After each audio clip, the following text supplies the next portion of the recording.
I'm originally, I'm the last of a dying breed. I'm a native New Yorker. I was born in the Bronx. Parents moved to Bronxville, Yonkers area when I was 13. They got divorced. My dad moved to Harlem, Washington Heights, uptown area, and my mom moved to Iowa. I think part of me wanted to recreate a family because I felt, wow, I lost my family in a sense. Yeah. My dad came out to us when he was like 13. When I was 13. So there was a lot of drastic changes in my life. How'd you feel when your dad came out to you? I was scared. It was scary because it was the early 90s. And there was still a lot of hate crimes and people getting murdered for being gay. People bullied me and beat me up and called me faggot. And I'm not gay. So if they're doing that to me and I'm not, what are they going to do to my dad? So there's a sense of worry about what's going to happen to my dad. A sense of what's going to happen to me if they find out. Damn. Within a few months of dating my high school sweetheart, we started having sex. Literally, we started dating in January. Started having sex in June. We were both virgins. By September, she was pregnant. And I was still 18. Part of me was like scared, but part of me was like happy. And our son was 1 when we broke up. From that moment, I'm now in debt. From that point, I owed like, I don't know, a couple thousand, I don't know. It was like, I don't got it. Yeah. You know, making $10 an hour doing whatever I was doing. Or $8, whatever it was. How was the relationship between you and her after that? It was bad. It was horrible. She started doing things like making it hard to see my son. She would like change her mind when I would go to pick him up. Like, no, you can't see him. Or you didn't send me any money this week, you can't see him. Dealt with that for a long time before actually going to court and getting court order visitation and court order like a joint custody. So it was hard, man. It was. And when he was around 8 years old, I decided to fight for full custody. And I kept my receipts, journals, and I was like, I want to try to save his life because he's like starting to like have like suicidal ideations at like 8.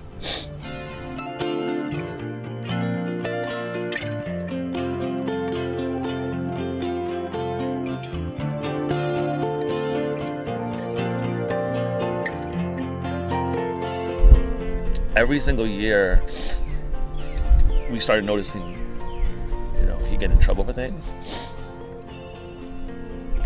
Stabbing somebody with a pencil, getting into a fight. It started as like something like a fight, and it's like, oh, okay, that's not good, but they're young, whatever. And then it got a little bit more violent, like stabbing somebody, or someone stabbed him, and it's like, this is getting a little dark. There would be incidents where the crisis team would have to come pick him up from school, like a ambulance, and like take him to like the psych ward to get looked at and keep him, because I remember one year he brought something to school that looked like bullets and threatened to shoot somebody. He was like in 5th or 6th grade. He didn't just have the suicidal ideations, he was making suicide attempts by this point. So he had like cut his wrists, took a bunch of pills. I was on tour at the time, and my dad called me and was like, yo, Albers called me. I just found him stumbling outside. He's messed up. We took him to the emergency room.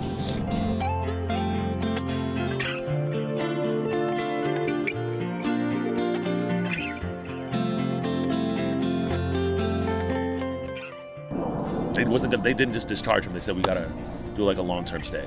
So he was in the hospital for like 4 months, 3-4 months. Oh my God, that's a long time. But he was that was like his longest stay. Before that, he'd stayed for like maybe a month. You know what I mean? Because he tried to kill himself several times.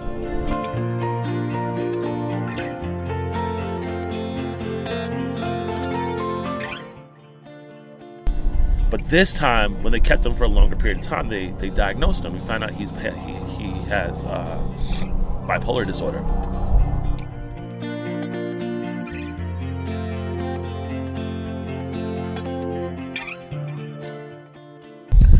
hospital, doesn't want to help. It's just like everybody's bouncing. It's like that bouncing around, and you're like, yo, I'm just trying to get him help. Please help. And it's like all this, well, it's not our job. That's this person's job. They're like, no. It's like everybody's sending you in a circle. Matter of fact, that time when he was hospitalized for 4 months, I found out I was losing my apartment. And so I had to go find another apartment while my son's in the hospital. Shit was crazy. That was crazy. That was a crazy time, kid. How did you get through that? Push every day, just push through it. Every day, try to find, all right, isolate things. Like, okay, try to make sure my son has X, Y, and Z. Let me go find apartments. All right, let me try to find a job. Let me try to, like, you're just trying to just multitask, but focus on one thing at a time. So what was the most intense conflict you and your son ever got into during those times? He wanted to fight me. He told people that he was like training in martial arts so he could fuck me up. He told people I'm training and getting buff and big so I can beat my dad up. And there was times I would ask him to leave the house and he would refuse. It was just, I was living in fear because he would snap. And I'm like, I had to take him out of school because people wanted to kill him. Because he's constantly getting into fights and issues. Oh my God. In 3 years, he only got to 10th grade. He only had like 4 credits. So he was not, it was hard to get him to go to school, to get up in the morning, to even try.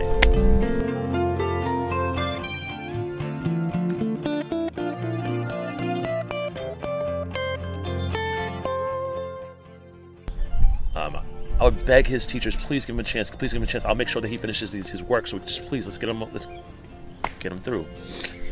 He eventually put himself in a situation where I had to come get him from school because they said that people were starting to kill him, and I had to you're not going to school no more, and we're going to find another program. So I spent from February until whatever time that was looking for like alternative programs, residential programs, trying to find options to keep him alive and keep him safe. Yeah, I've cried, but it also got to a point where I was like numb and just like a zombie emotionally. Being a father is tough, especially to a child who has mental illness and refuses to do whatever you tell them to do because of the oppositional defiant disorder and because of the illness.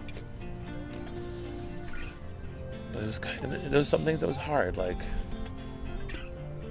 working all the time to be able to pay our rent, take care of our bills, going to school full time, pursuing my career, to like getting my life together. You know what I mean? Like, he first got hospitalized when he was like 10. I was like 29.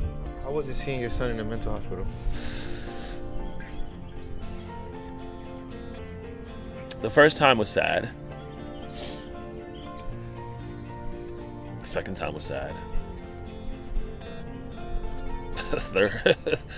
Eventually, the longest day, when he had the longest day for several months, I was happy.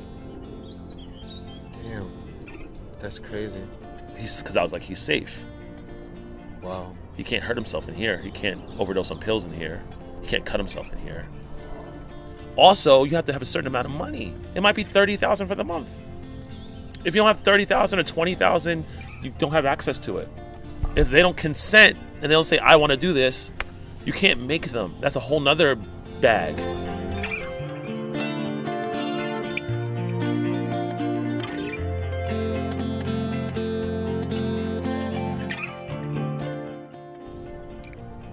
So if your child is in a mental institution and they're getting the treatment they need, that's amazing, because it's hard to get help because either money or bureaucracy.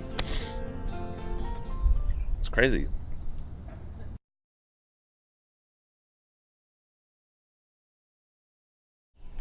So how'd you grow up, man? Well, I grew up, with lots of knowledge, basically. Just always learning things, always taking things into the mind and storing them in a basic archive for when I would need them to reference them later. How was the relationship between you and your parents growing up? It was rocky. Earlier in my life, alright. So, earlier in my life, I always used to blame myself for why, parents would argue and whatnot. Regular teenage stuff and whatnot like that. So, but eventually, things got better. So, yeah. What made them better were the moments of understanding, the moments where there was no holding back, the moments where there were absolute truth and honesty and being open and reflecting. In a sense, children, we understand some things, but not everything. It was pretty clear that, my parents were, fighting for, me or over me, but, I didn't understand, what was going on behind it. And How did it make you feel?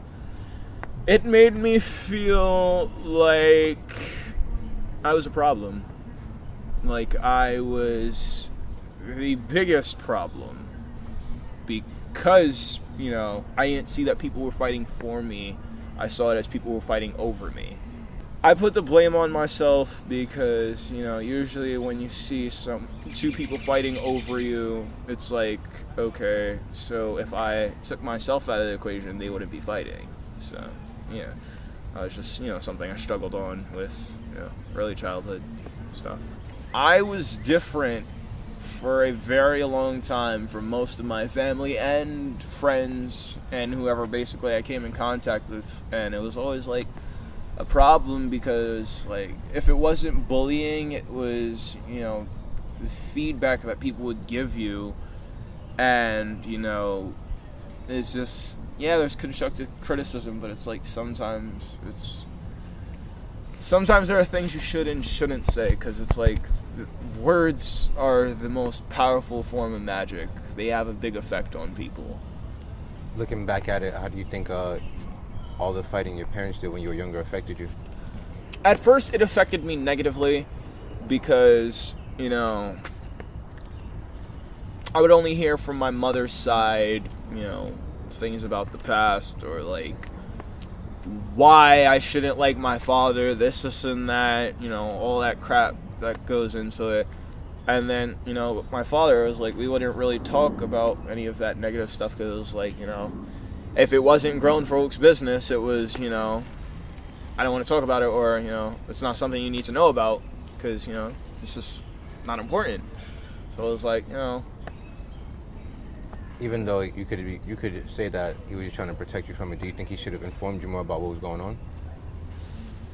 I've always said that everyone is entitled to knowledge regardless, because in the end, it affects everyone differently. Seeing therapists and being prescribed all these medications because you have all these illnesses and whatnot, and people always tell you, take your medication, you'll feel better, you're not you when you don't take your medication. It's like eventually, when you come to a very dark point in life, it's like maybe my medication can remove it all if I just, down it all, and then I won't have to deal with it.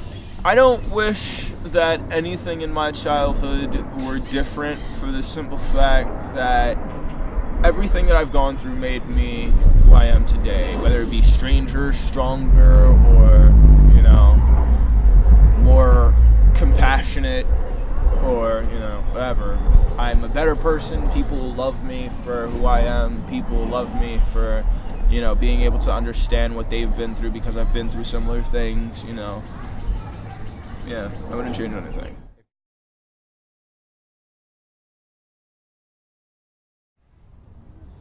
Treating mental health more seriously. Like, I'm in therapy. I'll go to therapy once a week for myself and once a week with my partner. So I'm in couples therapy and in my own individual therapy. So I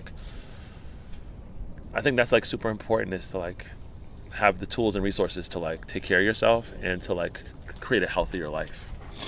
It's really important. So